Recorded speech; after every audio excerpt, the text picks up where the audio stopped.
you want to? You had no,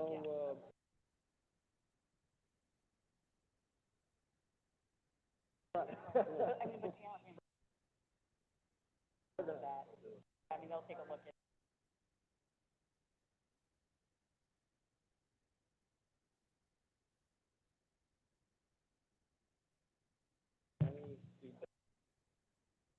Oh, yeah, I wrote it on the, pretty convenient. nope, issues with, zoning, and on the committee report. Those are your copies. Right, these are my. But I have the good committee report.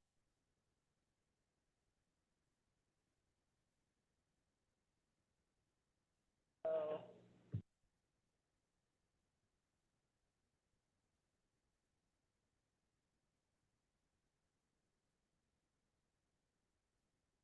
yeah.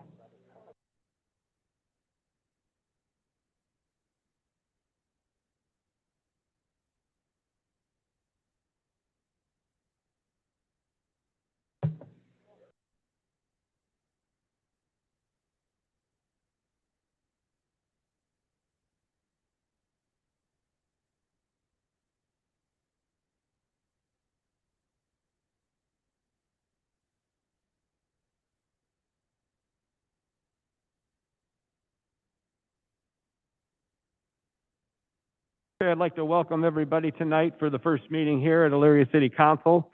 The first one is the Community Development Committee meeting for Monday, February 12th, 2024. We have 5 items on the agenda. The first one is the approval of the Community Development Meeting minutes from January 29th, 2024. Mr. Chair, I move that we approve the minutes as written. Okay. Second. Motion made by Mr. Lippian, seconded by Mr. Schneider. Question. Question on the motion. All in favor of the motion, please use the voting sign. Aye. Aye. All opposed, nay. Motion carried. Item 2 is the matter of a conditional use request for a residential development located at 1100 Gulf Road. Mr. Robert Corna.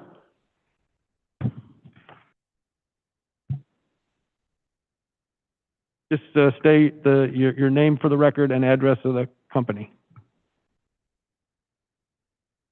Good evening, gentlemen. My name is Robert Corna. My address is 280 Buckeye Drive in Sheffield Lake, Ohio. I'm the architect and planner for the project. Just to give you a little bit of history, can we show the plan? Yeah.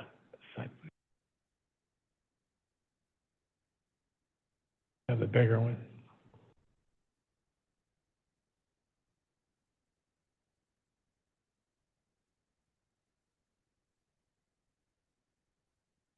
Mm-hmm. 22 by 34. Yeah. Be the next one. Big one.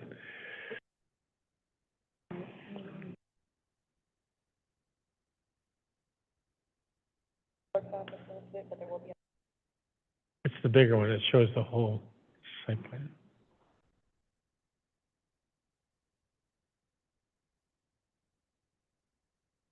Anyway, while we're searching for that, just to give you a little bit of history, in 2008,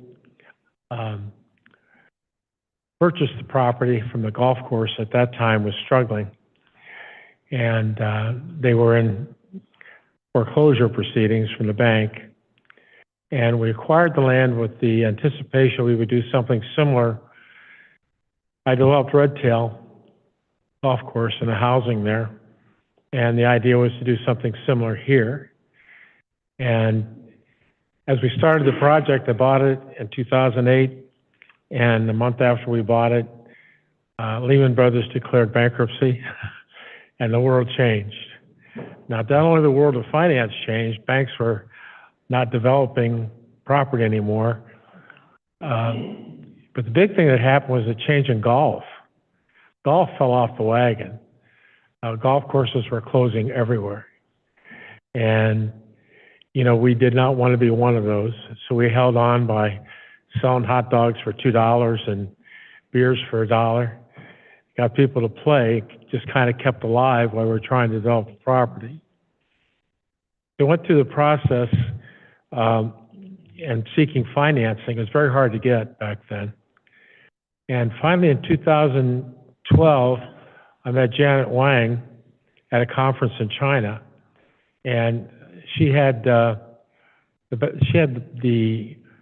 foresight to see what would happen with raising funds through EPA, not EPA, but through what's called a program for immigration, where you invest $500,000 and you can get a green card.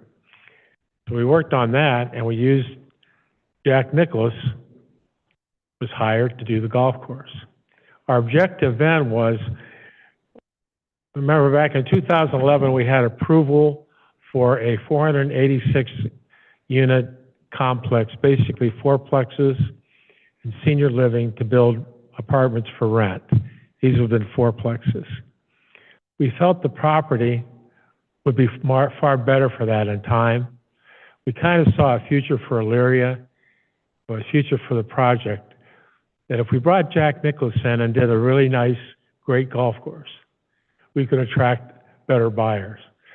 Well, it was supposed to take 6 months to develop the golf course, so it took 5 years. And the original investment was going to be $1.8 million. It ended up being $12 million we put into the golf course. But the result of that is Valley of the Eagles was rated by Golf Magazine as the #1 new golf course in the United States. It's also now a top 10 public course in Ohio.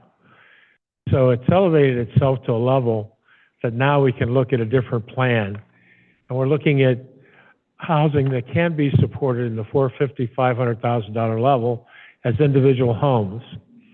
And we brought in Harvanian Homes, who've been very successful here in Elyria. And they have a great product for the golf course. They're individual cluster homes. And we've moved forward with them in the planning.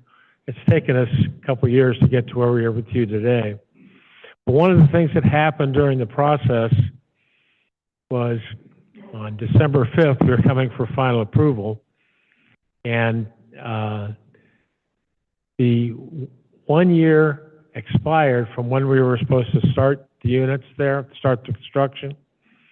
Not fault of our own, but we just didn't get the approvals from planning done in time to get it. So we're here tonight to ask you to reconsider the conditional use permit, which needs to be renewed from the same one that was done last year.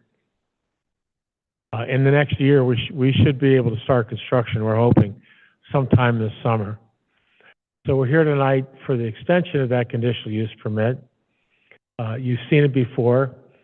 It's a total of 140 cluster units, which will be built by Harvanian, and there's 80 townhouse units.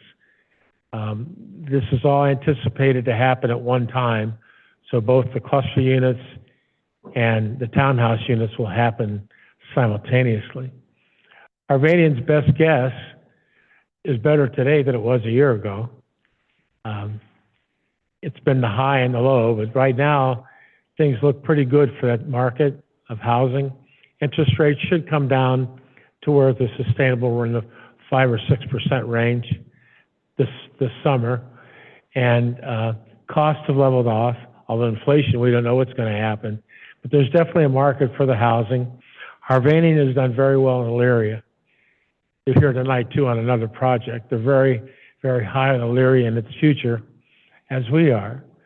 So the concept today is to get the conditional use permit approved or reapproved, and we will be back before you again for final plans and final development plans. Although we have them, preliminary plans that are submitted are far beyond preliminary. They're detailed out. One of the changes that's happened more recently is we have a traffic study because the city had requested a turning lane study to see if we needed one coming in and off of Gulf Road. The study that we did showed that the turning lane would not be required until the year 2035, if needed at all. But our traffic would not impede us to have to move the turning lane more earlier. However, it's been suggested to us that the city would prefer the turning lane to happen much earlier. So we've moved forward. Our engineers have been out for the last 10 days surveying and finishing up what was a preliminary plan into more of a concise plan that'll show the grading. It'll show whether or not we need a retaining wall. It'll show what utilities need to be moved. So it's more explicit and more detailed, enough where we can get pricing to know what it's going to cost. So our plan is to go ahead and simultaneously improve the turning lane as we put in our streets and roads. We expect the first houses to be moved in probably around this time next year. So we have a lot of work to do, grading, sewers, so it's going to all happen simultaneously. So it should all come together about the same time, the spring of next year, where we'll actually be turning over houses to Arvanian lots, and they'll start beginning to build their houses. I think the project for Elyria kind of stands for its future, that a lot of us as developers really believe in the future of Elyria.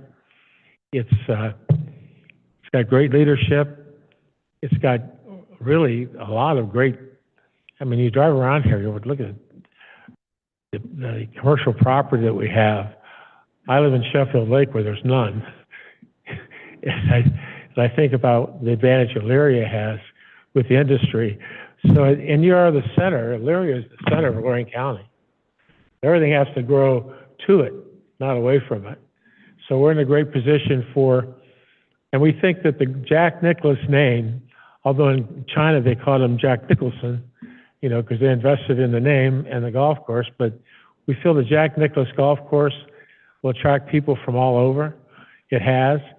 I can tell you about the success of the golf course is Janet Wang has done a magnificent job with the banquet facility and with the operation and with the food. So it has reached a level where it's quality and everything that's going on there. The golf course is in absolutely wonderful shape, a lot different than when we were selling hot dogs to pay for fertilizer. It's in wonderful shape.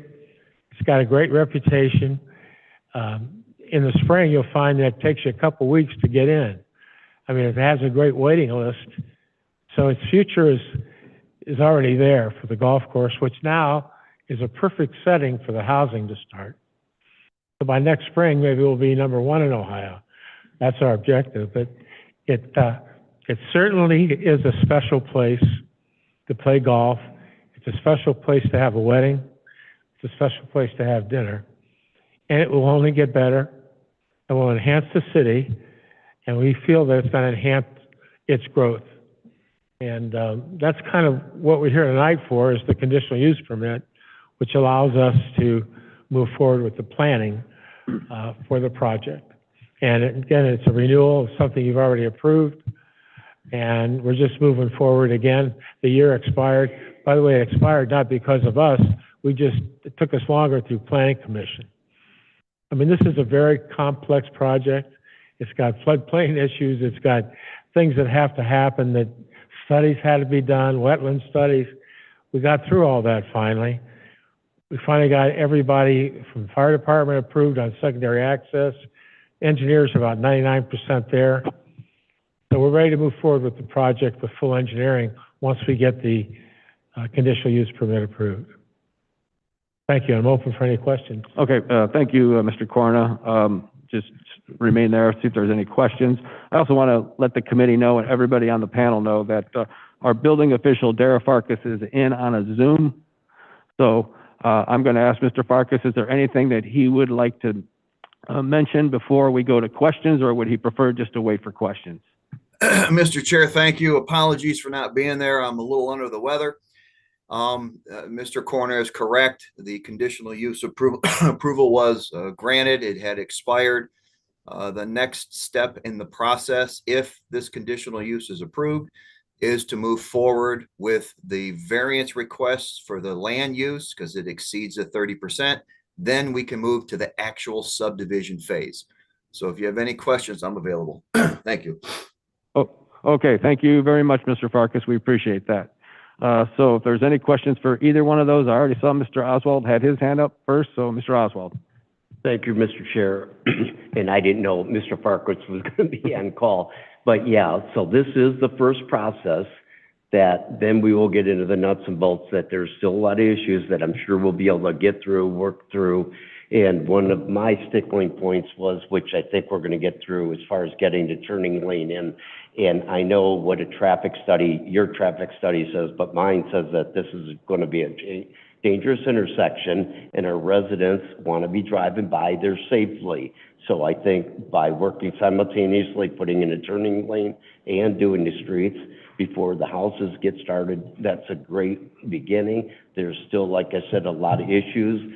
The planning commission, the engineers, everybody's still been working on all the other issues in that subdivision. I think we can come to an agreement on a lot of it. And I've said in the beginning, when they started to do that, I even said this when I started 5 years, I thought we would have a pro tournament coming to that golf course because it was so great. The golf course was not the major intent. I think the development was the major intent. It's beautiful piece of property.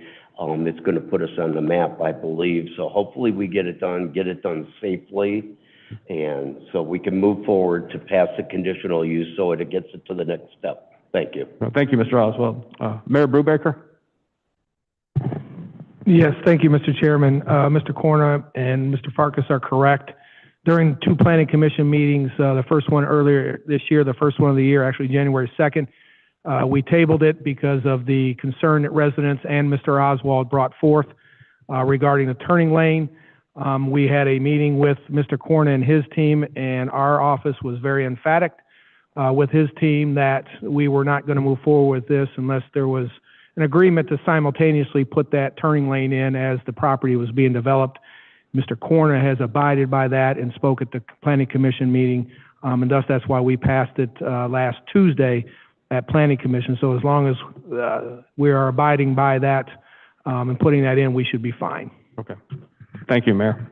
Are there any other questions on the panel? Mr. Schneider? Through you, Mr. Chair. Thank you, Mr. Corna and Chair. Where is this turning lane proposed to be? Like, we keep talking about the turning lane. Is it north of the current intersection on Golf, or is it south, or? The way that, there were 2 studies done for the turning lane preliminary, and unfortunately, the turning lane would have been better off when you did the remodeling of Golf Road. It should have been done then, but now it's really limited. That the best way to go is to move towards the golf course, not go into the hill. So our plans are being designed now to take land from the golf course and widen it to the west, which will accommodate it. So the plans we're doing now is moving it to the west, moving everything on the east that was done alone. Our engineers have been out for the last week surveying and putting a plan together, and we will submit it by the end of this week, an update to the engineers, an updated design of the turning lane that works. There's probably some work that has to be done with the utilities, whether or not it's going to be moved right away. Utilities don't move fast. It's trying to get them to get things done, but we're pushing them. There's a couple poles that may have to be moved. There's a box that was planned to be moved but hasn't been moved yet. But other than that, we feel that everything is under our control to get things done and engineered at simultaneous point that we're doing the engineering for the rest of the project. So it happened at the same time. We get completed because we have to put the roads and sewers and water in before they can start building houses. So we'll be working on the turning lane during that same period. So really, it should all come together at the same time. Yes, go ahead. Mr. Oswald? Thank you, Mr. Chairman. When I did a little extra research, I stopped in engineering. We Google Earth Golf Road Hill. As you come over the crest heading north, when you finally take that outside curve where you could see the intersection, that is 300 feet. Mm-hmm. I keep saying this, you have a semi truck that's carrying trusses, that's 40 feet, not counting if you've got any cars that are stopped to turn in left, okay? So if you're doing 50 miles an hour there, they say the safe stopping distance for 50 miles an hour is about 250 feet, which makes it very dangerous, people coming over that crest. That's where I think the value in that turning lane is. But then after it's in and you got the development, it's going to make it nice for the residents coming into that development. So I think it'll be a plus. I know it's expensive, but I think it's going to be a safe plus for the city of Elyria. Thank you. Okay, thank you, Mr. Oswald.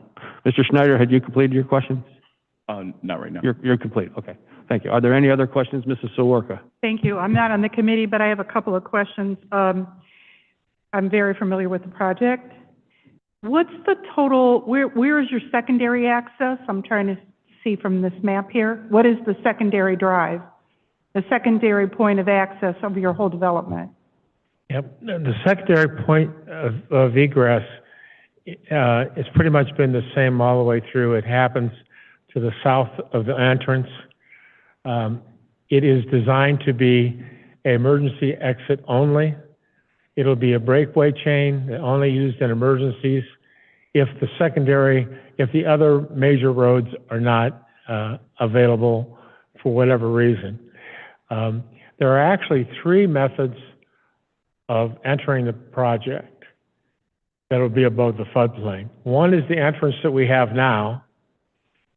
The second means of egress will be the cut that we're putting in off of Gulf Road, which will be the so-called flag entrance, which is done by a chain. And the third one is coming through the subdivision. Yeah, I could probably use my pointer. Anyway, there'll be three means of egress for the project, and they'll all be above the floodplain. Through you, Mr. Chairman. So it's all coming off of Gulf Road, though? It is all coming off of Gulf Road, though, right? Yes. Okay. If I could, Mr. Chairman, what is the total length of your main street? Is it Edricks, or there's a name on there? What is the total length of that street? Just curious. Is it more than 750 feet? I'm sorry. I didn't bring my Your main street, through you, Mr. Chairman. Mm-hmm. There's a main street on your parcel The map, main street right now that comes to the clubhouse is one means of egress. and the length of that Second means street of that has egress. one way in and one way out. What is the length of that street? Second means is a new road that's going to be put in that comes to the south, that goes through the golf course and comes out to the south of that entrance. And that will have the gate that's done by emergency access only. Okay. So vehicles, 99% of the time will use the main entrance. But if the main entrance should be blocked for any reason, there's the emergency access, which is a totally different drive that takes you through the project. Okay, thank you. I have other questions that I'll wait for it to come forward to us. Thank you. Okay, thank you, Mrs. Sawarka. Are there any other questions from anyone on the panel? Okay. Seeing none, I'll read the committee report. We have considered the matter of a conditional use permit for villas of, I apologize. We've considered the matter of a conditional use permit for Villas of the Valley at 1100 Gulf Road. This is an ordinance authorizing the said conditional use permit. Please note that this was approved by Elyria Planning Commission on February 6, 2024. Can I get a motion? So, second. Motion made by Mr. Schneider, seconded by Mr. Oswald. Question. Question on the motion. All in favor of the motion, please use the voting sign. Aye. Aye. All opposed, nay? Nay. Pardon me? Nay. One nay, okay. Motion carried.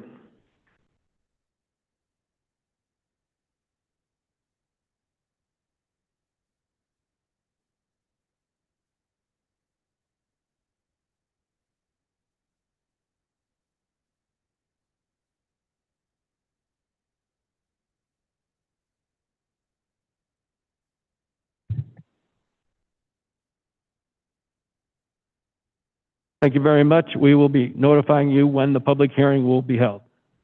Thank you very much. Thank you. Thank you.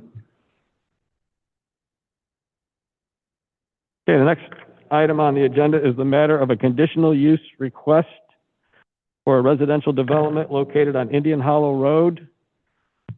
Tim King of Hovanian Homes.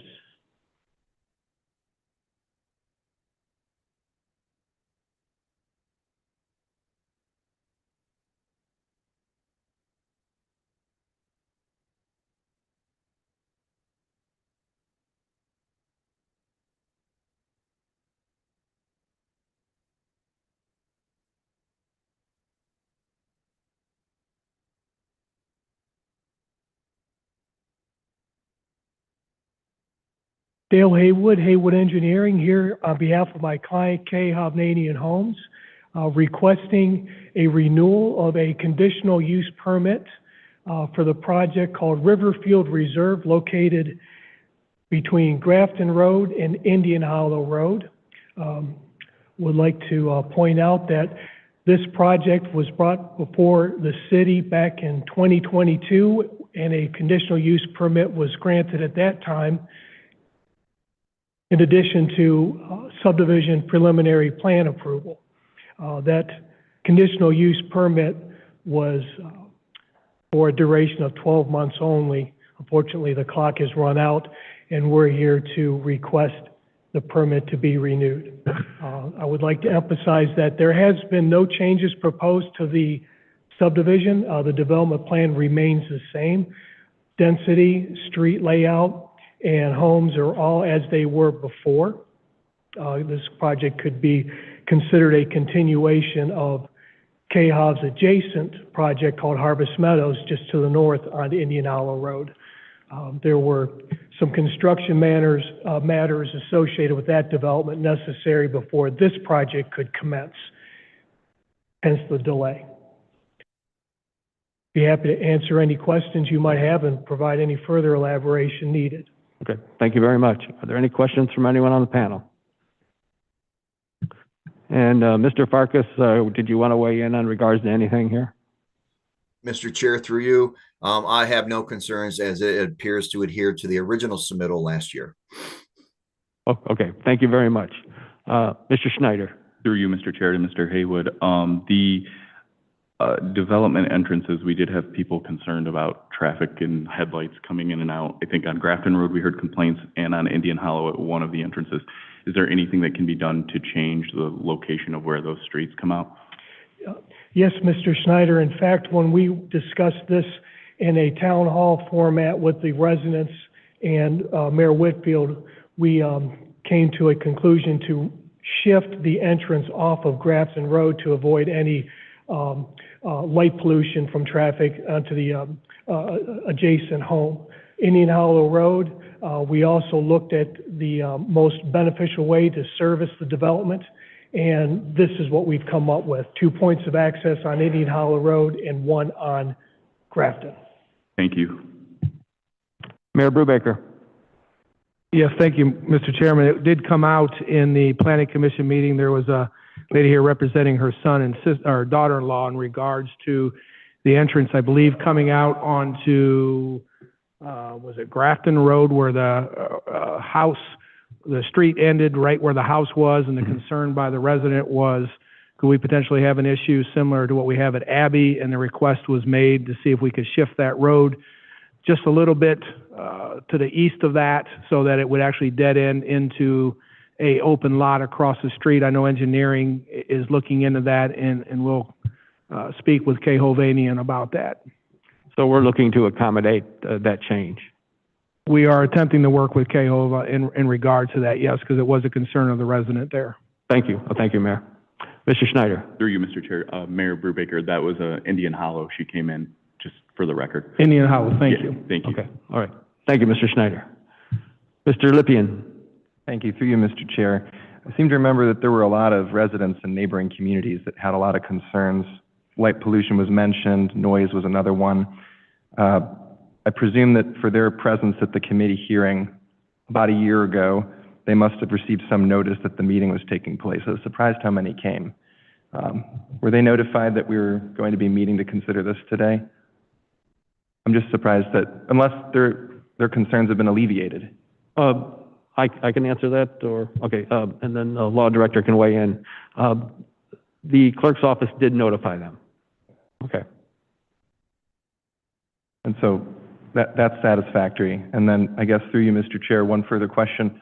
Are there any outstanding concerns from members of the community that you're still working through besides those that we've discussed here already tonight? Mr. Lippian, none that I'm aware of. We had multiple meetings with the administration and the adjacent residents when this project was first proposed, and we believe we've allayed their concerns as much as possible. There, of course, will be some inconveniences during construction, but we pledge to work through that to everyone's satisfaction. Just one follow-up through you, Mr. Chair. Thank you. And it appears that you've done your homework and you've worked with people and you've reached compromises that, at least as far as we know right now, seem to have allayed a lot of the concerns of what we heard from community members before. So that's a credit to you. Thank you for doing that work, and thanks for making the hard compromises. Thank you, sir. Thank you, Mr. Lippian. Mr. Schneider? Through you, Mr. Chair, to Mr. Haywood, do you know the timetable that they intend on, like, breaking ground, like, for obviously streets in the first house or whatever? Yes, all goes according to plan. Construction will begin in 2024, third quarter, maybe fourth quarter. Mr. Armstrong? I'm not on this committee, but I have a couple questions. The vegetated land over here at the end of the villas, will that stay like that? For right here on the map at the end, at the bottom, all that trees and stuff? Yes. Okay. Yes, that remains in its natural condition. That's a requirement of the zoning being granted.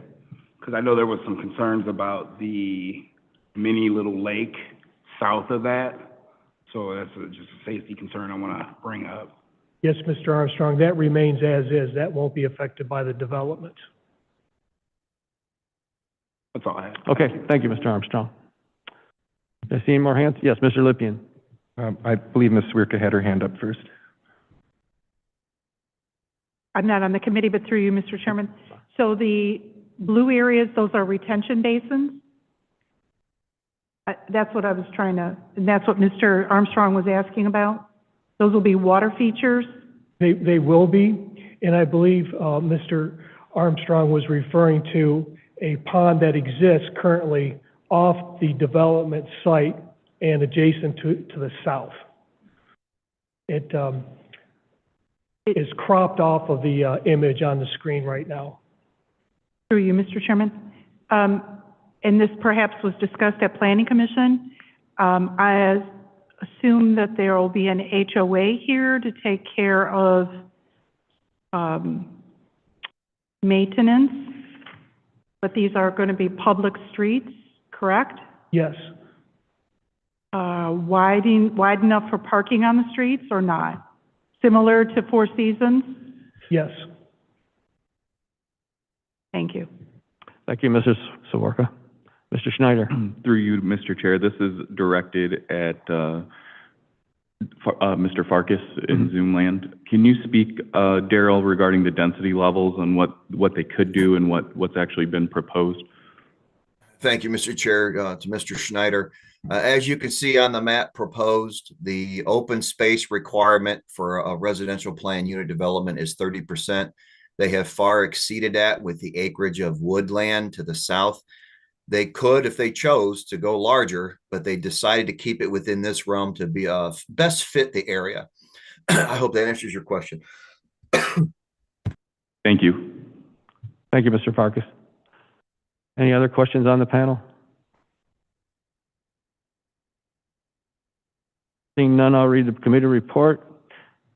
We have considered the matter of conditional use permit for K. Hovanian for a new residential development to be called Riverfield Reserve, to be located between Indian Hollow Road and Grafton Road.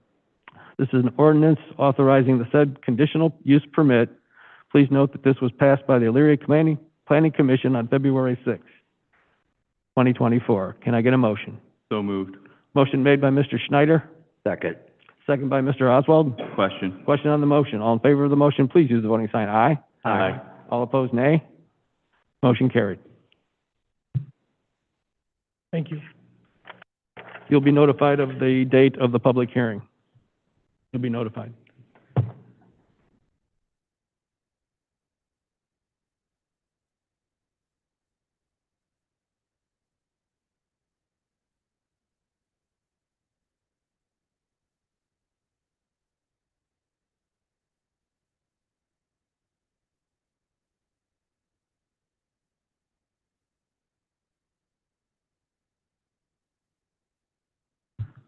Okay, the next item on the agenda is the matter of a new liquor license request for Family Dollar at 1057 East Broad Street.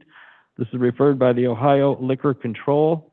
This would be for a Class C1 and C2 permits. The Elyria Police Department has reported no issues, and there were no zoning issues reported by the Building Department. So could I get a motion? Okay, I need to have a, Mr. Lippian? Mr. Chair, I would make a motion that the committee does not request a hearing. Okay, the motion has been made that the committee does not request a hearing. Second. Second by Mr. Schneider. Question? Question on the motion. All in favor of the motion, please use the voting sign aye. Aye. All opposed, nay. Motion carried.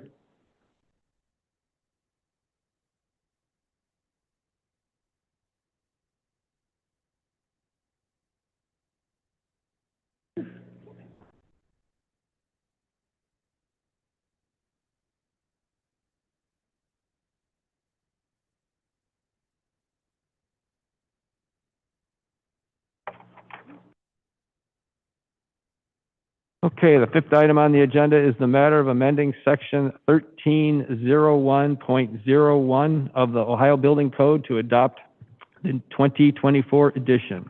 Building official Farkas. Thank you, Mr. Chair. Through you. The Ohio Board of Building Standards, Department of Commerce, had currently enacted the 2017 Ohio Building Code, which has been in effect for 7 years. They have, after many years of cycling and hearing code interests, have come out with a new code, the 2024 Ohio Building Code, of which will affect the mechanical and plumbing code. I am requesting that this please be adopted, so it is effective March 1st for the state of Ohio. Thank you. Thank you, Mr. Farkas. Are there any questions from the committee? Seeing none, I'll read the committee report. We have considered the matter of amending section 1301.01 of the Ohio Building Code to adopt the 2024 edition. This is an ordinance authorizing the adoption of said Ohio Building Code. Law Director Deary. Through you, Mr. Chair, I would request that that this would be passed as an emergency due to the effective date set forth by Mr. Farkas. Thank you. Thank you. This will be passed as an emergency. So could I get a motion? So moved. Second. Motion made by Mr. Oswald and seconded by Mr. Schneider. Question. Question on the motion. All in favor of the motion, please use the voting sign aye. Aye. All opposed, nay. Motion carried.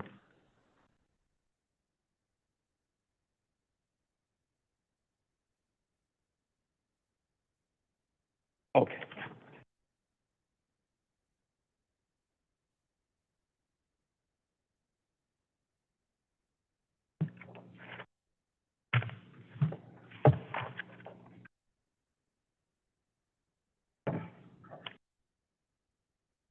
Okay, at this time, I'd ask Mrs. Davis to please call Finance. Call finance to order. Okay, and then before we start the Finance meeting, I should have noted in the beginning that Mrs. Donna Mitchell notified the office earlier today that she could not attend. And also, Mr. Tollett notified the office as well that he could not attend tonight. So we have two items on the agenda for the joint meeting of Community Development and Finance. The first one is the approval of the joint meeting minutes from January 29th, 2024. Can I get a motion? So moved. Second. Okay, motion made by Mr. Schneider, seconded by Mr. Lippian. Call for the question. Question on the motion. All in favor of the motion, please use the voting sign aye. Aye. All opposed, nay. Motion carried. Okay, item 2 is the matter of the request for an exception to the city subordination policy for rehabilitation loans. This was tabled on 1/29/24. Director Scott.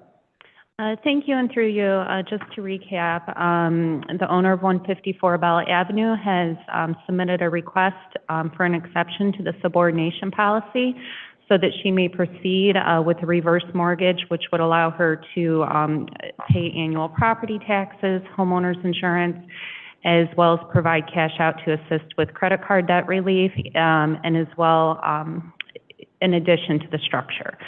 The last time this was brought before the committee, there were some questions. So I reached out to the homeowner as well as to the company that I have been in contact with. Just for clarification, they are not proposing to put an addition on the property. What the homeowner plans on doing is turning her downstairs dining room into a bedroom. She's been sleeping downstairs because she is unable to go upstairs at this time. She also would like to add an accessibility ramp or a stair lift to her stairs to allow her to access the upstairs of the structure. At this time, the homeowner has not received any quotes for this change to the property as to how much it will cost, as well as any quotes for the stair lift. Furthermore, I would like to bring to the committee's attention that the cash out was originally just over $10,000. It has now increased to $12,929.61. The intent is to use that money to make these changes to her home. Anything left over would either go to pay off credit cards or possibly explore adding a walk-in shower that would be more handicap accessible. I would like to note that we do have the homeowner in attendance tonight if you have any additional questions or concerns. Thank you, Mrs. Scott. Are there any questions from either committee for Mrs. Scott or the homeowner? Mrs. Davis. Through you, Chair. Yes, I would like for the homeowner to step forward because we do need to know, do you have estimates of the project that was intended? And then I would like to ask some questions about this reverse mortgage.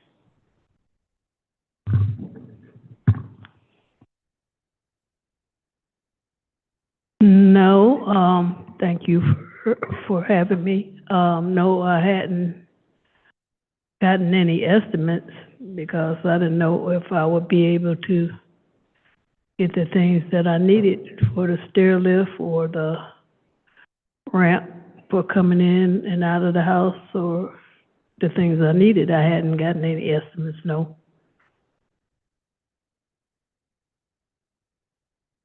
Also, the bank appraised the house out, and then so the reverse mortgage is going to go 173% over what the bank said the house is worth.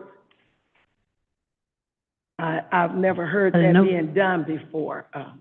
That's quite a bit of overage.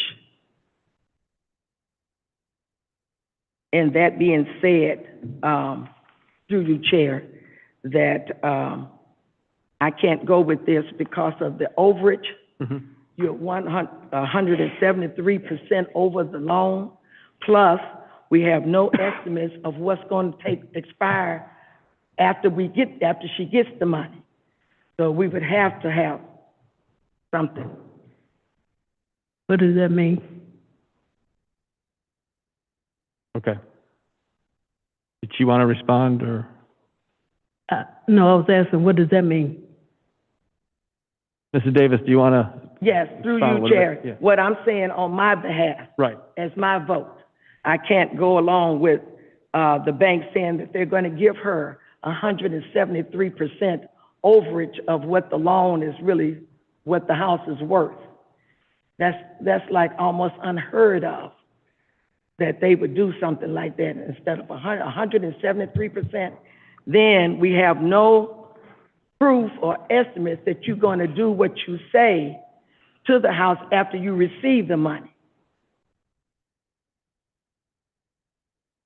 So on my vote, okay. I cannot. Okay, right. Thank you, Mrs. Davis. Are there any other questions or questions? Mr. Oswald. Through you, Mr. Chair, I have to agree, Ms. Davis. The other thing is whenever you get into something like that, you have your cost of what all this work is, we need signed papers to say that you're going to use that money for that. We don't have any of that paperwork. So yeah, right now there's just so many loose ends that I don't think that I would be voting for that either at this point. Thank you. Thank you, Mr. Oswald. Mr. Lippian? Thank you. Through you, Mr. Chair. Perhaps if the resident would be willing to bring estimates next time that can help us make a more informed vote, is that something that the resident would be willing to do? Yes, yeah. Okay. That's a very thought-out, well suggestion. Mr. Sarah? Through you, Mr. Chair. So, Ashley, when we talked about this last, first of all, what was your committee's recommendation? And, well, we'll start with that. Yeah, because after I get my back surgery. Thank you, and through you, the development's recommendation would be to not approve it at this time. And wasn't this loan due to expire at some point in time? Through you, yes, this loan is due to expire in 2027. At that point, the lien would be satisfied and removed from the property with the condition the homeowner remains in the property until then. Okay, are there any other concerns? Mr. Schneider? Through you, Mr. Chair, to Mrs. Scott, there's no way around the refi with keeping us as a lien holder, correct? Thank you, and through you, they have not offered any other, position at this time. Sometimes when we see these requests come through, the banks will, make some adjustments to either satisfy our portion or to, make it work a little bit better, but unfortunately, this is all we have at this time. And through you, Mr. Chair, to Mrs. Scott, are we 100% forgivable in 2027? Thank you, and through you, yes, as long as the owner remains in the home. Okay. Thank you. Mr. Lippian? Mr. Chair, through you, at the interest of respecting the time of the resident and also of the council colleagues that we have arrayed here today, it might be worth asking if the addition of the estimates would even change the decision of a lot of the members of council, and if the addition of the estimates, while adding more detail, would not probably be enough to change the decision of the committee, then it might be worthwhile to take a vote today. So I guess at that point, it's worthwhile to, if anybody feels that the estimates would change their vote, then perhaps we table it. If people feel the estimates wouldn't make a difference, perhaps we take a vote tonight. Okay, well, that's a very good suggestion. I'm not sure if legally we can take a poll. Through you, Mr. Chair, I mean, you are in an open session. However, at this point, I would ask if there's no further discussion on either of the matters, you can ask for someone to make a motion on either of those, either a motion to table or a motion to vote, to approve or not approve. Right. Okay. And the committee will respond accordingly. Okay, understood. Exactly, understood. Thank you, Law Director. Are there any other questions from anyone on either committee or the panel? Okay, I would entertain a motion. Okay, we got a hand up there, Mr. Oswald. Well, we got two. I'll make a motion to deny. You're making a motion to deny. Yes. Through you, Chair, Yes. I was going to make the motion to table it until we do get an estimate to make a conscientious decision. So we will have something to see. Okay, so currently at this time, we have a motion on the table to deny, but there was no second from community development. Okay. We have a, Hold on. Through you, Mr. Chairman, I'll second Mr. Oswald's motion to deny and call for the question. okay. Okay, so I've never encountered this particular instance of Robert's Rules where there's two motions, but I would second the motion to table. Okay, we have, well, through you, I would deal with Mr. Oswald's first. His motion was first. okay, right. So, I would say, it is a joint committee, obviously, so we will deal with the motion, Mr. Oswald's motion first, to deny. Did we have a second? Second. Oh, Mary seconded. It was actually seconded by Okay. Mrs. Sawarka. All right, thank you. And Mrs. Sawarka called for the question. Okay. Then we will take a vote for community, That. on that issue from community development, and then it's up to finance to make the same. Anyway, Any discussion? the question, There was a question Point of was order, called. Mr. Chairman, if Yeah. you could restate the motion, the motion and the second is to deny the request. Yes, That would be before both committees. thank you, yes. Thank you. Okay. Correct. Okay, so for community development, on the motion, those in favor of the motion? Discussion? Well, has the question been called? Mrs. Sorka called for the question. Okay. Question was called, but you can bring it up in the financial part. Okay. Okay, question has been called. All those in favor of the motion, No, please, which is to deny. is to deny. Please use the voting sign aye. Aye. All those opposed, nay. Nay. Okay, so, Point of order. okay, so your nay then is then the motion failed. Correct. Correct, okay. All right, so, motion failed. Now, moving on, if you would, your motion to table? My motion is to table it Okay, there's been a, until further, okay, documents. okay, but And I second. a point of order, though, I believe that has to come from someone on community development and then for finance. If I'm wrong, I'd stand corrected by the law director. I second. Yeah. Yeah, I'll second it. Yeah. Oh, you need a motion from a member of community. From community development. I will make the motion to table until further information is gathered. And that is for community development.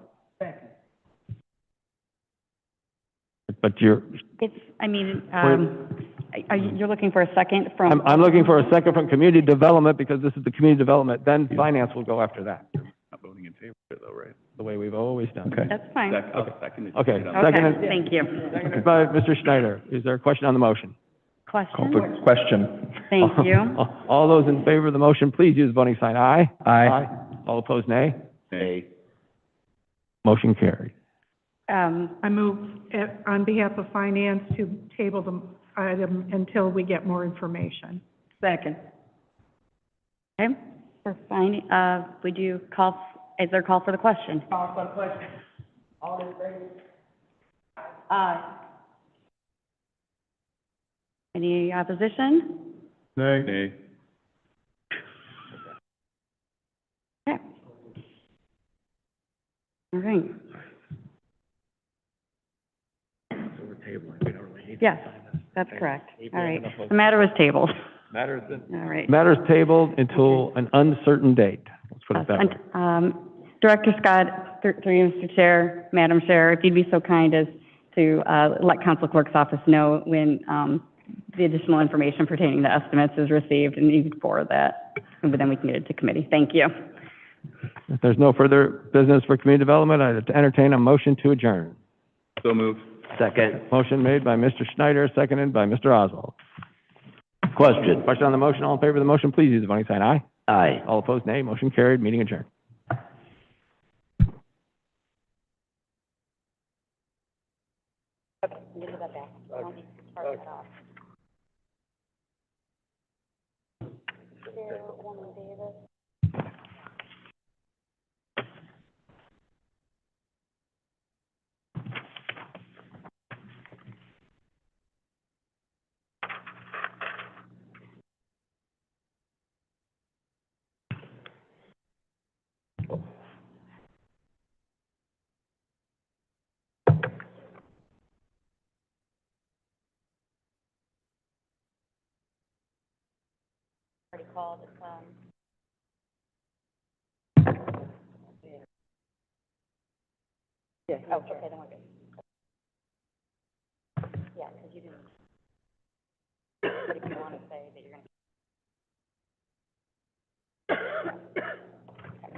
We will continue on with finance at this time.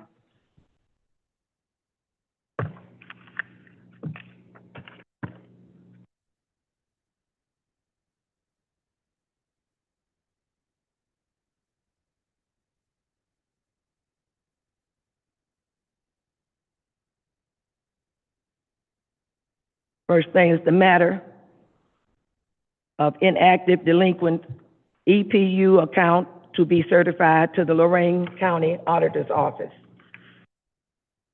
Supervisor Connor. Good evening. Through you, Madam Chair, we've provided a list of about 24 addresses with delinquent final and past due accounts for utilities that were approved by the resolution board back on February 2nd. The total is $5,535.20. As we know, this is a standing referral. So I'll read the committee report. We have considered the matter of inactive delinquent public utilities account. Move for approval. Second. It has been moved. A resolution authorizing said delinquent account to be certified to the Lorain County Auditor's Office as per attached list. Move for approval. Second. It has been moved by Mr. Walker, second by Mr. Snyder. Call for the question. All in favor? Aye. Aye. Opposed? Ayes have it. Thank you.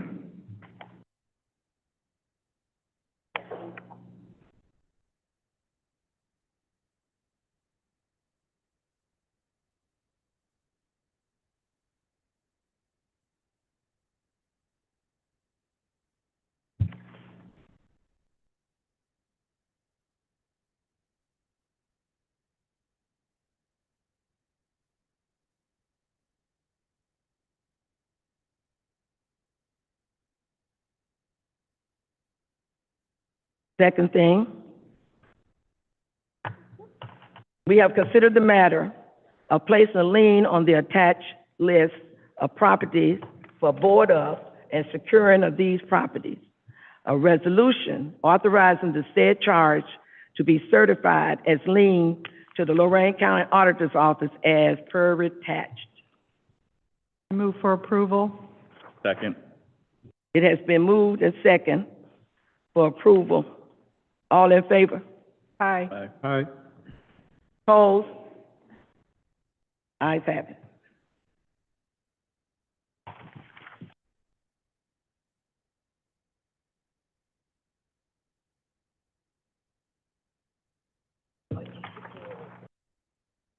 Those off. What you want to do is you want to read first, and then ask for discussion, and we'll do the committee report. Okay? We're good. Good.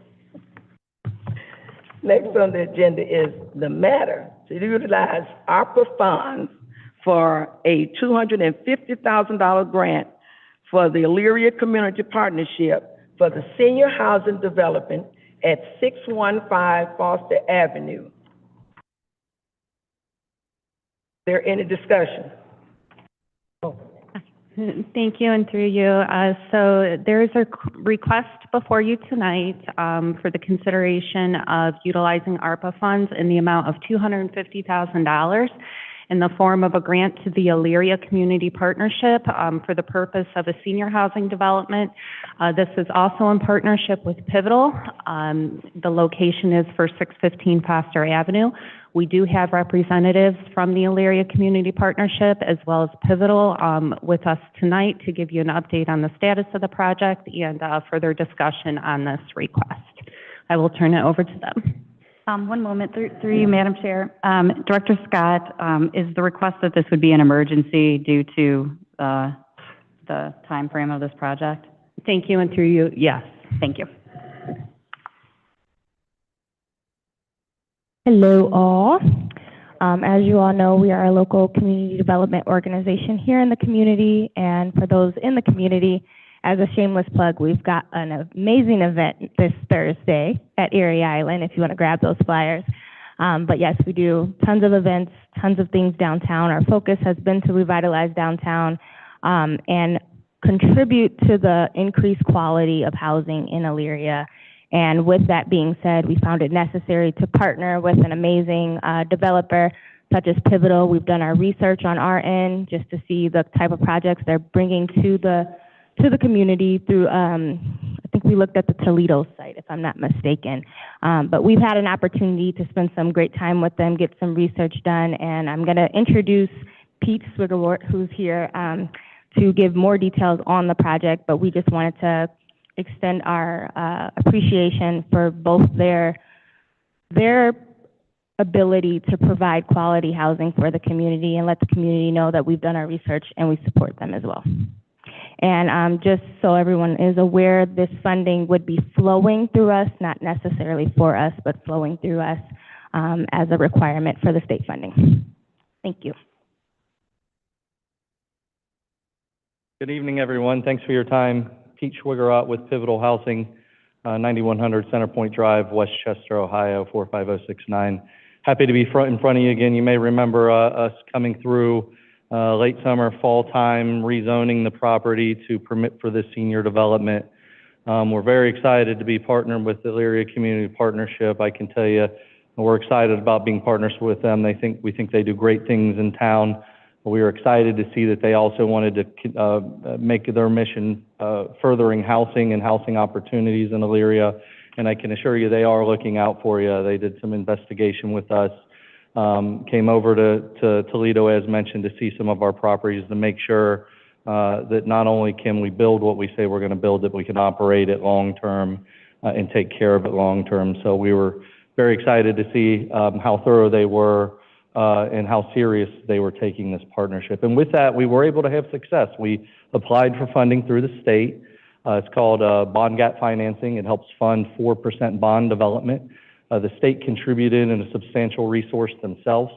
Part of the scoring system that we have in those applications is having some local funding match. And so this 250 allows us to achieve a funding match that gets us a score that brings this award to Elyria. And so with that, phase one would be approximately 46 units, 46 independent senior living units, independent living, a mix of 1 and 2 bedrooms.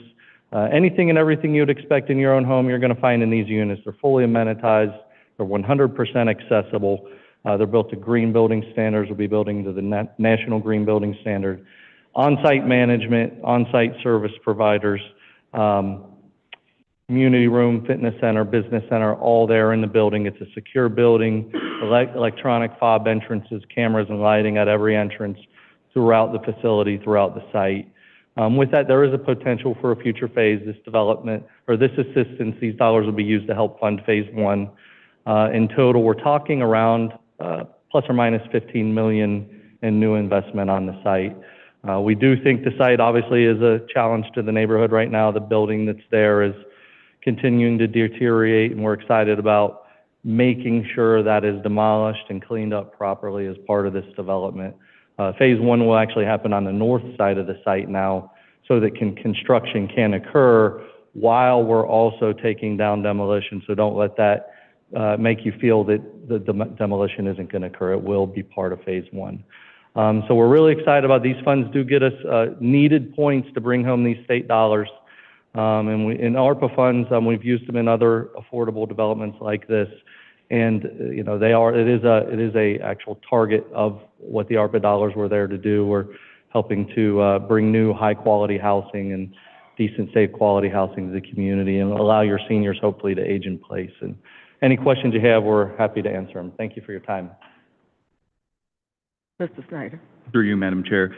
On the plan, you said you've reversed it. Now you're starting on the opposite in the field, and then you'll tear the school down. When is the timetable to tear the school down? Yeah, it would be as immediate as we start construction. The goal from a schedule perspective is to probably close and start construction mid to late summer of '24. So as we start construction, the demolition will be one of the first things to begin. Simultaneously, we'll be building the building as that demolition comes down. It helps to shorten the construction window. It's around a 12 to 15-month build, so that building would be available mid to late '25. Through you, Madam Chair. So the Foster Avenue basically will be open green space until you're ready to do phase two? Yes. Okay, thank you. Madam Chair? Yes. Through you, could you refresh the total amount of this project, the total price of the project? Around 15 million is a total investment for phase one, the 46 units. Thank you. I'd like to ask, so the address will never be both of those lots was put together so it won't have an, Bond Street address. It's gonna always be Foster. Well, so right now it's one lot that goes all the way from Bond to Foster. We will, in theory, split this into two lots. One that would have frontage on Bond, one that would have frontage on Foster. So this first phase will technically happen on a future address that is half of the existing parcel, if that makes sense. Makes sense. Okay. Yeah, so that's a part of the process we're gonna be working through, is a lot split, to accommodate the two phases. And then the development will occur on the northern portion of that lot split. Madam. Yes, ma'am. Kenny? Mr. Oswald? I'm not on this committee, so Mrs. Worker, go for it. Oh, okay. I was at your meetings, that was a great presentation. So I guess you refreshed my memory, how it come to pass that we were going to give you or donate $250,000 from ARPA funds, that you said that you're gonna get matching funds to get this thing started. How did that all start, that we agreed to that from the previous administration till what we're going through right now? Thank you. Yeah. As we started conversations with the city economic development team, mayor's office, planning, zoning staff, and we presented this, first initially, we did request that $250,000 from the previous administration. And they did assist us with a letter, saying, yeah, we can provide these funds if you are funded. And by the way, this approval will have to go back to council. At that time, you know, we knew that there was an election in process, and as soon as we found out that there was gonna be a new mayor, we coordinated to make sure we could pick up that ball on the other side of that transition, and ask the new mayor if he could honor that commitment and how we would best bring that forward to you. From a matching funds perspective, certainly 15 million and hopefully 50 units of new high-quality housing will be a value for the resources. But ultimately, it did come with a commitment from the previous administration that we then re-engaged the new administration as soon as we were aware of the transition to see if and hope that they and you would all be on board to supporting this, knowing the benefit it could have. And Madam Chair, just one last thing. I didn't know if the mayor might want to comment to that or not comment. Yes, I'll be happy to. That was one of the things that was brought to my attention in Pivotal Housing, and ECP did reach out to me once I took office in regards to this project. One of the things that was concerning to me was the building on Foster and the fact that it needed to be demolished. And when he confirmed to me that that would be a part of the first phase and simultaneous will be demolished, knowing the cost of that demolition, if we didn't do something like this, and our investment in that demolition would be much more than $250,000 we potentially invest here, I was happy to support that.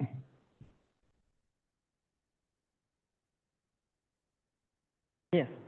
Through you, Madam Chair, I've had several discussions, as has Attorney Brunig, with Assistant Director Calvert in the past few weeks, and nothing concrete, but we have made assurances, obviously, should council approve this. The grant paperwork would specify that that this money would go towards site preparation, demolition of that school property. So should that be a concern, rest assured that the documentation will specify as such. Mr. Stewart? Yes, I'm not on this committee. Thank you, Madam Chair. And Mr. Oswald touched base on it in regards to the $250,000. Was that initially part of, I know that you had a conversation with the mayor, but as far as when you first made your presentation, that was not part of what you were going to ask. It was going to be totally fully funded on your end. Is that correct? Or no? When we went through the zoning, we stuck to the zoning. We didn't necessarily bring up any discussion related to other incentives and things that we intended to pursue. That was simultaneous too, so there was some dialogue and discussions being had. But as we presented, or as we came to council, it was a zoning case, and the public hearing was really related to is this a proper use? And so we just tried to stay focused on that one with council to begin with. Okay, and the other thing, I know that it's coming from ARPA funds. Is there a line item where that would be coming from? Has that been determined yet? Through you, Mr. Chair, we are in the process of preparing the 2024 appropriation, as you know, so I'm sure there is a line item in a department that we already have that will fit into that. And as you recall, as we made our way through the 2023 appropriation process, there was $3.3 million of unappropriated ARPA funds, which remained unappropriated through the course of 2023 and thus are available to spend this year. Thank you.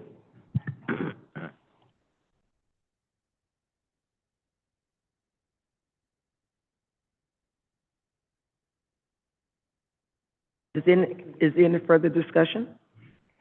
Madam Chair, I was just going to mention, when you asked about the address, if it will be addressed off Foster or off of Jefferson, generally it was where the water service comes from is how it's addressed. I'm not sure Mrs. Connor would know that, but and that's a minor detail, but that's generally how it's addressed, is where the water service is coming from, whether it's along Foster or it's Jefferson or Bond, I'm not sure. Thank you. I will read the committee report. Utilizing ARPA funds for a grant to the Elyria Community Partnership for the Senior Housing Development at 615 Foster Avenue. The grant amount, $250,000. An ordinance authorizing to appropriate the said ARPA fund. Emergency clause requested due to project time frame. Move for approval. It has been moved by Mr. Walker, second by Mr. Snyder. All in favor? And opposed? Ayes carried. Thank you.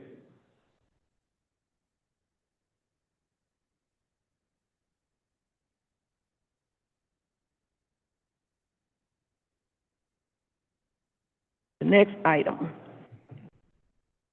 Item number 4, the matter of wage classification change for public works supervisor position. Mayor Brubaker. Yes, thank you, Madam Chairwoman. I will defer to HR Director Yousefi and then weigh in as needed. Thank you. Thank you, through you. Several years ago, 2018, 2019, there was a salary survey that was done which created an entire compensation project for the city of Elyria. At that time, it was established that there are 2 jobs in the public works domain, a public works coordinator, and then above that, a public works supervisor. The coordinator job was placed in a band number B32. The supervisor position was placed in C41. At that time, the supervisors who were employed were already above the top of C41. A new rate was created, C41A, which had 1 step on it, and all of the current, at that point, public works supervisors were placed in that position. Those are all the same people, are still in those same positions right now. There has not been any additional public works supervisors hired since 2018, 2019. So right now we have a vacancy for a public works supervisor. In an attempt to give a promotion to a coordinator to become a supervisor in that position, that C41 band is really inadequate. In this instance, the coordinator is being paid at the highest step of B32, which is approximately $72,000. With the overtime that is earned in that position, his actual annual pay comes out to be about $75,000. Using the current C41 range, the most the employee would be able to earn at the very top step would be $77,900. That's only about a 3% increase for a much bigger job. The new role then is added, there's a lot more responsibility and there's no overtime opportunity available at the public works supervisor level. I conducted a small market survey of similarly situated cities, Lorraine, Parma, Kettering, Lakewood, very similar to Elyria. It's discovered that the C41 band that was originally going to be used for the supervisor position is actually below market. In order to rectify this, a recommendation is being made to expand out the C41A salary band using the current number as the top, step 12, and then moving backwards 3% increments to create 12 steps in the C41A realm.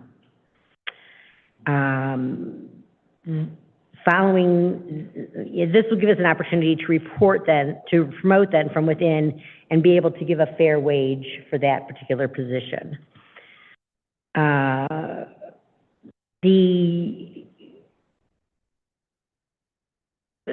I'm asking you to please change the salary ordinance to reflect the new expanded pay band of C41A. I know that was a lot of numbers.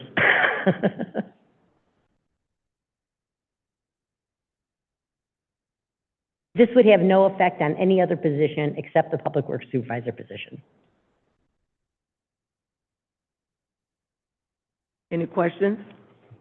Mr. Walker? Through you, Madam Chair. I did have several questions for the director and the mayor.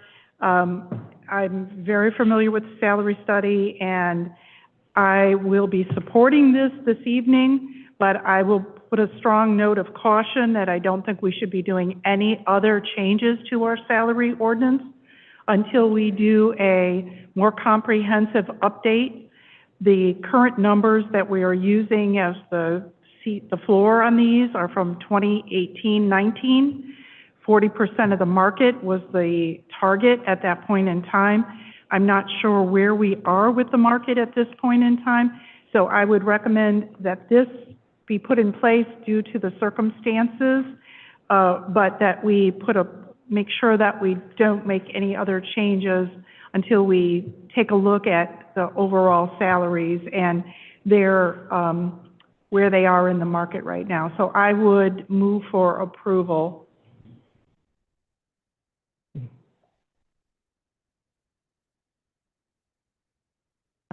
Through you, Madam Chair is going to read the committee report.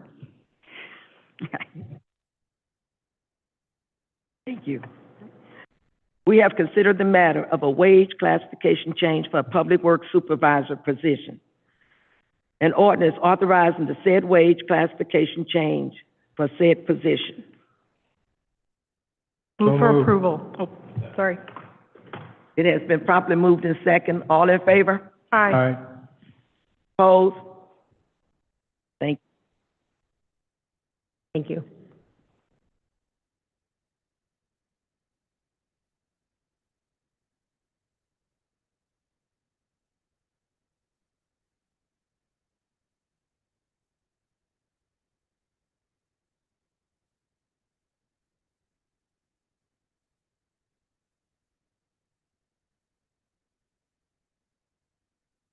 The next item on the agenda is the matter of creating a financial review board. Mayor Brubaker here. Yes, thank you, Madam Chairwoman. So I would be remiss if I didn't say that Councilwoman Sawerk and I have been having a conversation about financials since I took office, and I appreciate her sharing with me Chapter 176, and her and I having a discussion regarding the Financial Review Board. This actually plays into one of my campaign promises to the residents about transparency within our financials. Our finance director's office does an outstanding job. Obviously, he has received many awards over the years. This is not reflective of that. The last time this was done is roughly 2009, 2010. Inside the Chapter 176, it does allow for council to appoint 5 members to a board for a financial review board, just to kind of look at our finances. As we move forward into a lot of different unknowns regarding our finances, the finance director has been very outspoken and adamant over the last number of years with ARPA dollars that at the end of 24, they are going to go away. And we need to make sure that we are in a position that when they do go away, that we have a way to continue services to the residents of our city. I think this would be one way to do that. We also obviously have two renewal levies on the books, and neither one of them are up anytime soon, but this would also be a great way for transparency regarding those renewals when they do come up, because they are very important to the city. So I'd ask council to consider a financial review board to be assigned by you and appointed by you based on Chapter 176 to kind of start this process over the next year, 12, 18 months or so, to kind of look at this again as we move into 25 and 26. Thank you. Are there any questions? Seeing none, I will read the committee report. We have considered the matter of an Elyria Financial Review Board, an ordinance authorizing the creation of a financial review board. So moved. So moved by Mr. Sarah, Second. second by Mr. Snyder. All in favor? Aye. Excuse me. Oh, sorry. Through you, Mr. Chair, I don't know if the creation of a financial review board is the appropriate verbiage, because the financial review board is created by The government. ordinance. We're just appointing members to the financial board. Nobody's serving currently, but we're not creating a financial review board. That's already created. Pursuant to Chapter 176.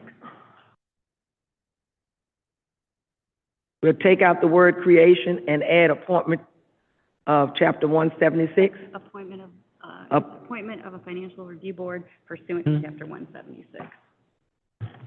Mm-hmm.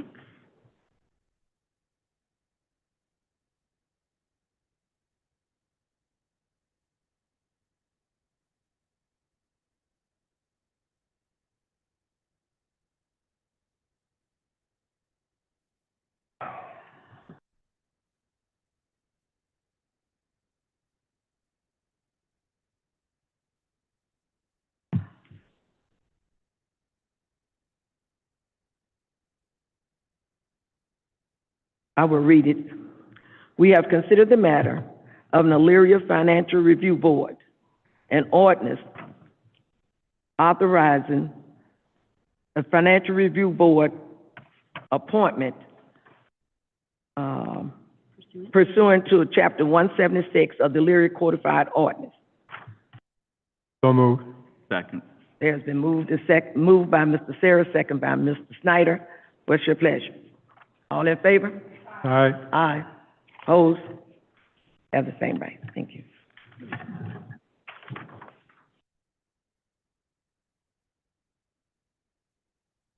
Next item on the agenda, the matter of replacing windows on the west side of City Hall on floors 2 and 3.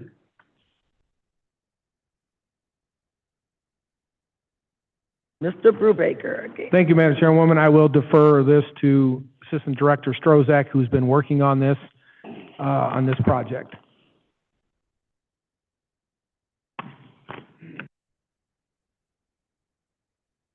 Good evening, through you, Madam Chair. Some of you may or may not know the windows on the west side of the building. The west side is the one that gets all the sun, wind, rain, snow, and all that. The second and third floor windows are in bad shape. So what we'd like to do is we'd like to seek approval to go out for bid to replace these windows. This would be a 100% reimbursable grant through NOPEC. There's about $185,000 of dispersible funds for this, and preliminary estimates would be bringing us in a little bit below that. So we would like to have permission to go out for bid. Through you, Madam Chair, Director Strozak, are you requesting this as an emergency to do this as soon as possible? Yes, Thank you. yes, that would be great. Thank you. Mr. Lippian? Oh, through you, Madam Chair. Out of curiosity, is that NOPEC grant the STEP grant? Through you, Madam Chairwoman, to Mr. Levy, no, these are our annual dollars that we get back from NOPEC. It's money that's been, over the last couple of years, has been there, that all of it has not been expended, and we do have to expend it here fairly quickly. Mr. Snyder? Through you, Mr. Chair, to Director Strozak, are we gonna have any issues getting matching windows on the one side of the building, or are they pretty standard? No, we've already had somebody come out so to get a preliminary estimate, and that does not seem to be an issue at all. Okay, thank you. Mr. Oswald? Through you, Madam Chair, thanks for letting me speak. I'm not on this committee. I do appreciate what you're doing with our building. This is our home, and we should be setting a good example. I love to see when I walked into Mayor's office and they were putting new floors in, and I look at their carpet, and I'm like, you know what? This stuff should have been done a long time ago. I'm glad we finally got an administration that's looking over our home to take care of that, because we want to show that we're doing just as much as everybody else has to do in their home. So thank you very much.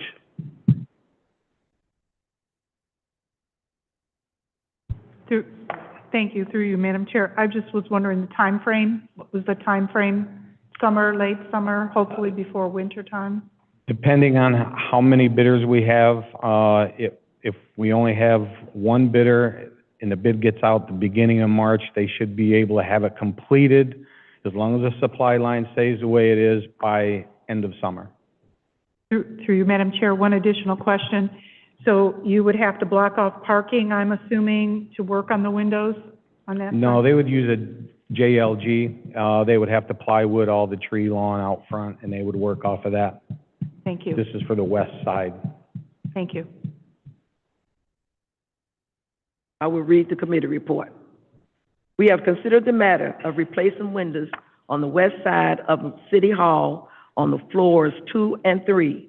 An ordinance authorizing the mayor to go out for bid for the replacement of said windows to be paid by the general fund or issue 6 fund and a reimbursement by NOPEC.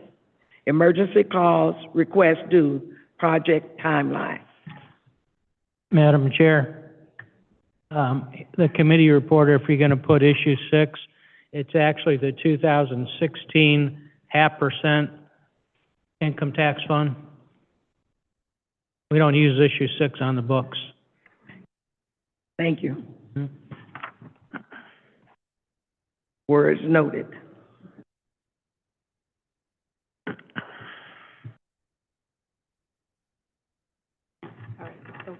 Okay, okay. It has been changed to 2006, 0.5%, 2016, 0.5%. Income tax Income fund. tax, okay. Move for approval as amended. Second. It has been moved and second for approval of the amendments of words. Call for the question. Question? All in favor? Aye. Aye. Opposed?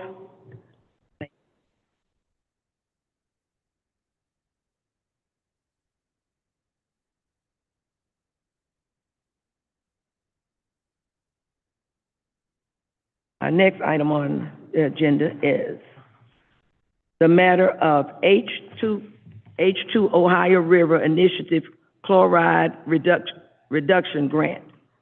Mayor Brubaker. Thank you, Madam Chairwoman. Again, this is a project Mr. Strozak has been working on, so I'll defer to him. Thank you. Yes, thank you. Through you, Madam Chair, we'd like to apply for the grant through the H2 Ohio Rivers Initiative Chloride Reduction Grant. And what we would like to do is, right now we buy our road brine. It's a product called Aqua Salina. We purchase it from a vendor. And we think that the best fits the city of Elyria is if we purchase a brine making machine where we can make our own. This again is a 100% reimbursable grant. There's $75,000 allotted to communities that apply for it. The machine that we have located is manufactured in Indianapolis, Indiana. It is probably one of the top-notch machines there are. The price is $60,536. It is a very, very simple machine. We take a loader, you load a hopper with the salt that we already have. The machine then takes and turns it into a 23.3% density, and pumps it out into the tanks that we already have in the back of some of our trucks for applying brine on the road. And the major reason is they want to get the salt off the road. It's a lot easier to prevent ice than to melt ice. We think it's a great opportunity for us, and the funds would only be needed if we are awarded the grant, and we should know that here by the end of the month. Any questions? Mr. Osborne? Oh, go ahead, excuse me. Mr. Walker? Thank you, through you, Madam Chair. Is this on the state purchasing list? No, it'll be below the new $75,000. Thank you. Mr. Osborne? Through you, Madam Chair. Something that I was seeing that they were talking about the amount of salt that's ending up in our lakes right now. And so I'm assuming this brine is part of that issue. But what do we do then? Are they going to come at us one of these days with the salt we're putting down on the roads, you know, for the ice and stuff, that we're going to have to change something with that also? Thank you. Well, through you, Madam Chair, that I don't know. I know that they're across the board trying to get that reduction in salt off of the roads. And the reason the brine works so well is because it goes down as a liquid and actually adheres to the road. If you don't have a brining operation, what happens is they'll go out and they actually put the granular salt on the road, waiting for the snow or the light freeze to come, and traffic actually will blow it off into the gutters, and then it gets washed down into your catch basins and eventually ends up into your rivers. So that's why the brine is so important. Little follow-up. So we're going to use less salt on the roads and more brine? Yes, through you, Madam Chair, yes. Thank you. Mr. Stewart? Yes, through you, Madam Chair. So if we were not awarded this grant, is that something we are looking to invest in, I would think? If that's the cost savings? Through you, Madam Chair, yes, we definitely are. Okay. Thank you. Any follow-up? I will read the committee report. We have considered the matter of applying for and accepting, if offered, an H2 Ohio River Initiative Chloride Reduction Grant through the Ohio EPA. An ordinance authorizing the mayor to apply for and accept the said reimbursement grant in the amount of $60,536. Funds would need to be appropriated if grant is awarded. Emergency clause is requested due to the deadline. So moved. Second. It has been moved by Mr. Sayre, second by Mr. Snyder. All in favor? Aye. Aye. Opposed? Motion carried.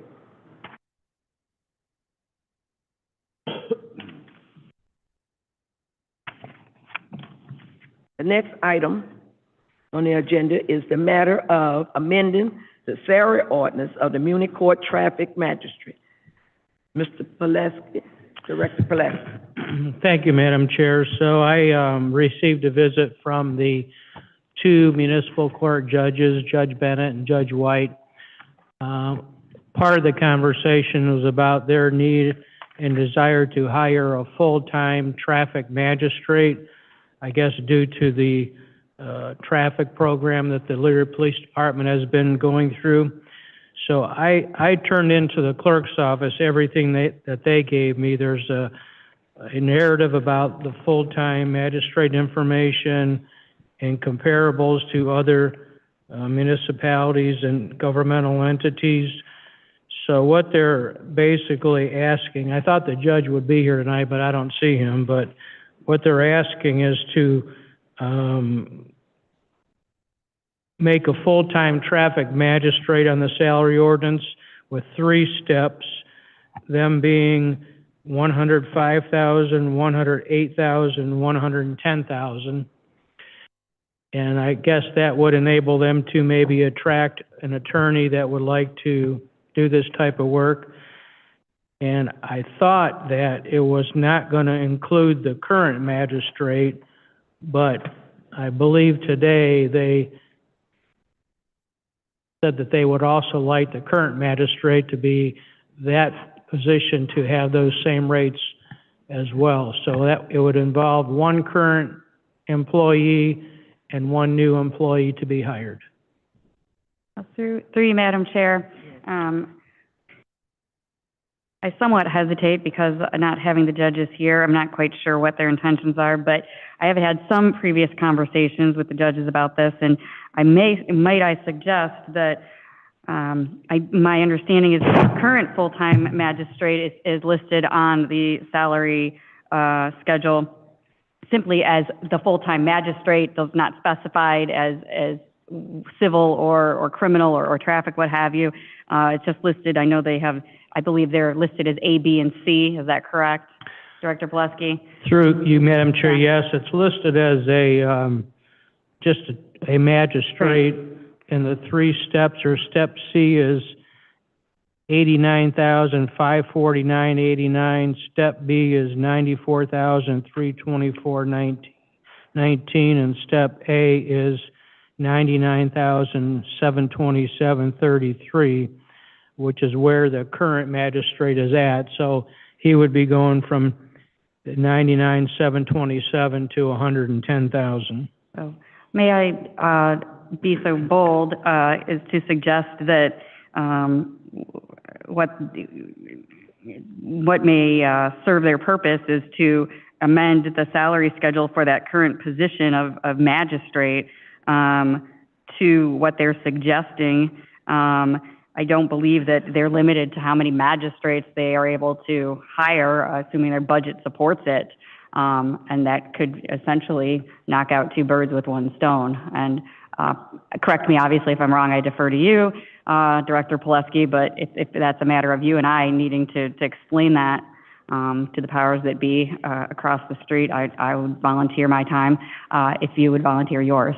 Yeah, and I believe that the county pays 40% of only one magistrate. So a new magistrate would be 100% city share, so. Right, something to bear in mind, so. But as far as obviously I would defer to you, Mr. Pileski, you, Mr. Farrell, as far as how that would need to be documented for your purposes.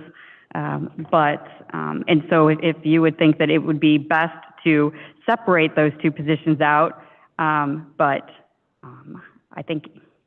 Through you, Madam Chair, I mean, one magistrate position is fine with me. Right. Regardless if they have one or if they have 12.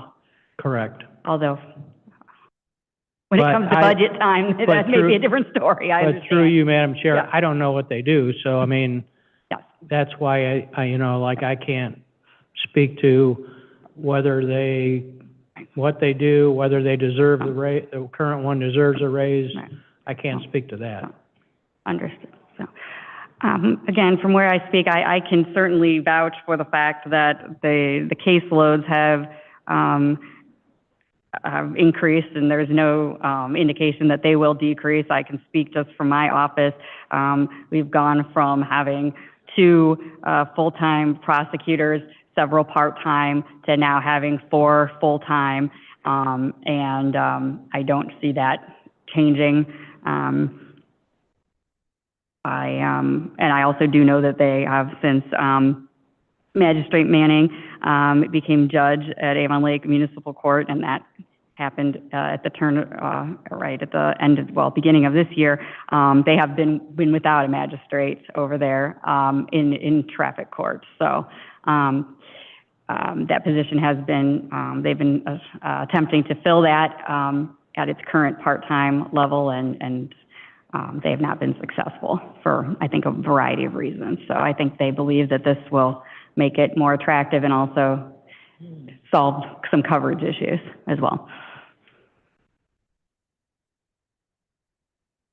Ms. Walker. Thank you, Madam Chair. I have a couple questions.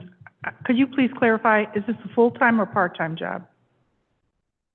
Full-time. Through you, Madam Chair, they're proposing a full-time traffic magistrate. They already have one full-time magistrate that handles other matters. So right now, they've been using a part-time traffic magistrate, but she apparently I believe, one election as a judge. So I guess there's currently nobody. Thank you. If I could continue, Madam Chair. So we're looking to change the salary ordinance, which I do believe is the cleaner way to do this, is to change the salary ordinance to reflect the 110,000 that the judges are suggesting. I just had one additional question on some of the documentation that we were given. It looks like that there's been a $500,000 increase in fines that we've collected. Is that the notation at the bottom of this page? $570,890? Yeah. Through you, Madam Chair, the fine revenue was considerably higher in 2023, mainly because of the program that the EPD was going through. So fine revenue was higher in 2023. Yeah. Thank you. Thank you, Madam Chair. Mr. Pulaski, I have a question. So are they asking for a 3-step or just a bold 110 out front? But it's going to be a 3-step process. Thank you.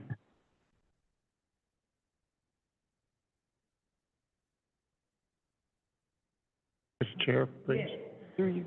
Can I pull the salary ordinance up on the board? We can take a look at it. Just from the mechanics of the payroll system, it's best, I think, to leave 2 separate, because only one is paid or supported by the county. True. Through you, Madam Chair, we'll probably have to have 2 separate positions, because one is paid 60% by the city, 40% by the county. The other one is 100% by the city. And through you, Madam Chair, if you recall that this is not part of the salary study. Muni Court opted out of that study, so they have their own exhibit, and still are under the longevity plan, the old longevity plan.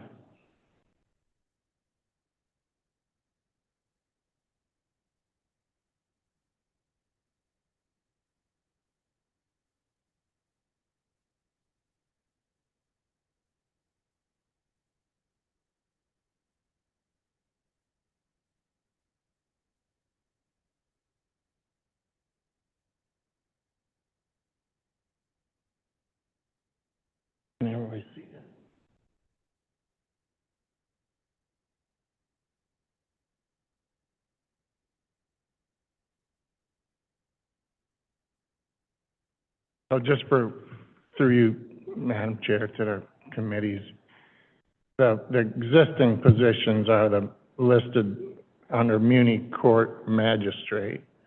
And actually, there was a Muni Court Magistrate traffic, and these are the hourly rates.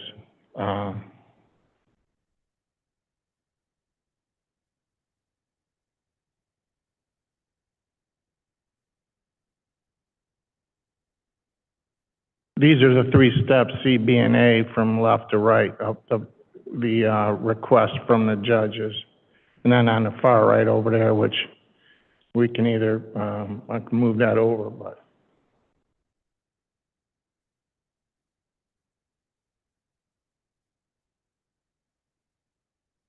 This is the percent that the city pays. The 63, 64, 8, and 66.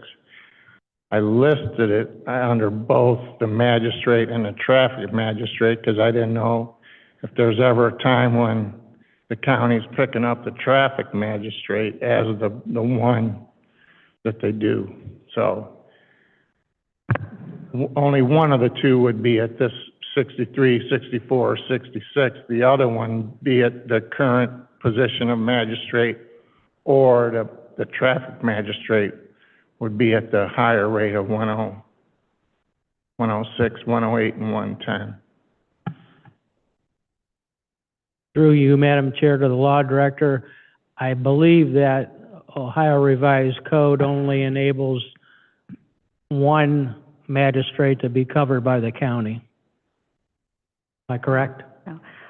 Through you, Madam Chair, I'm by no means an expert with how that all works, but from what I've seen, yes, that's my understanding. Now, that may be something that the judges are able to lobby and work some magic in Columbus, but that's my understanding based upon the size of our court. So through you, so if we create a full-time traffic magistrate with a 105, 108, 110, I think for the time being, you take out the cities and the county share, or eliminate that 60% figure, because we'll be paying the whole amount. Okay, yeah, through the chair. This is the existing ordinance. So those are the current rates. And for the traffic magistrate, there was only the one rate. Yeah. Or step A rate. So if you look in the middle, the first green row, that's the current employee making, step A is $99,727.33. So that position is gonna go up to $105,108,000, I believe, and $110,000. Yes. Correct. And then the traffic magistrate would be the same, but we would be covering the whole cost. Wow. The other magistrate is, as I said, is paid 40% by the county, 60% by the city. Mr. Walker?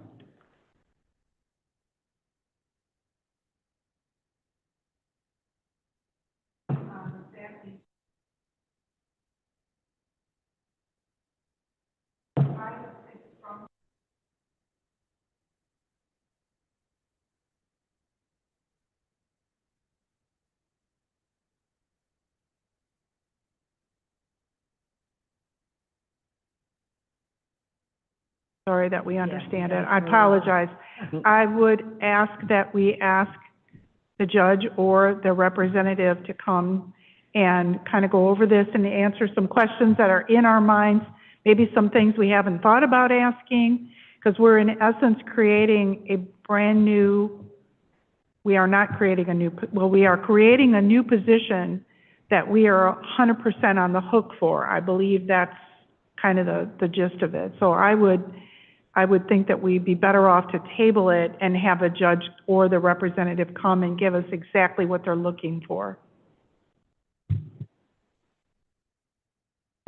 Through you, Madam Chair, I do agree with Mrs. Swerka because I have a lot of questions concerning too. When this all started, I know Ms. Fury told me that we are getting an increase of workload because of the new traffic division. And they were real quick to ask for money, and I get it, okay? But I says, what happens when it tapers off? Okay, well, evidently it may not have tapered off, but I guess I would like to see those numbers. And then, like Mrs. Swerka pointed out, there was an increase in revenue of $570,000, if that's correct. Now, where does that money go? Now, you're in business, and you have expenses, and then you have leftover revenues.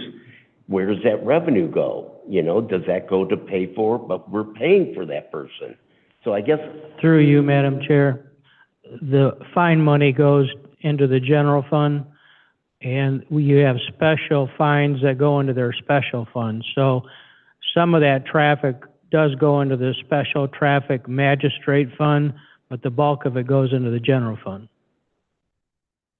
Okay, thanks for that clarification. That helps. But I would still like some clarification on how much actual, because I just figured that with the traffic division, we hit them hard in the beginning, and I thought that would taper off. Evidently, that's not. Through you, Madam Chair, would you be willing to have a finance meeting before council and ask the judge or judges to come to before council and they could stay for council then and speak to all council as well?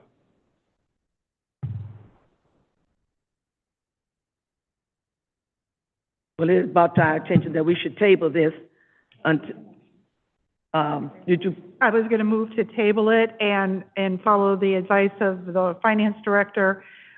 This is a 20% increase, so I think we should have the judges here, and we can certainly take it up and be, expedient about it before the council meeting. I'll second the motion. it has been moved by Mr. Walker to table it, second by Mr. Snyder. All in favor? Aye. Opposed? Madam Chair, Yes, Mr. I'm not on this committee, but I know it looks like you're gonna have a meeting beforehand. Is there a time that's 6:15 is enough adequate time to suffice for the discussion so that, because we'll be running on our council meeting at 7 o'clock? Yes.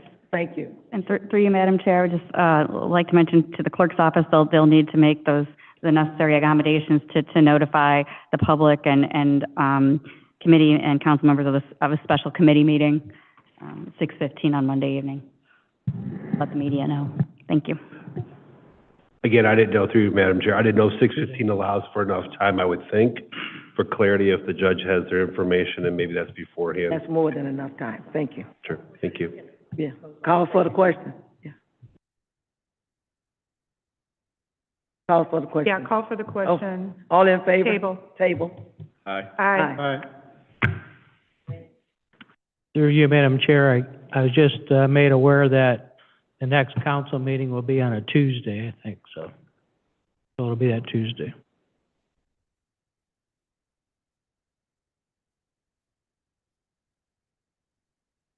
The next item on the agenda is the amendment of the 2024 temporary appropriation.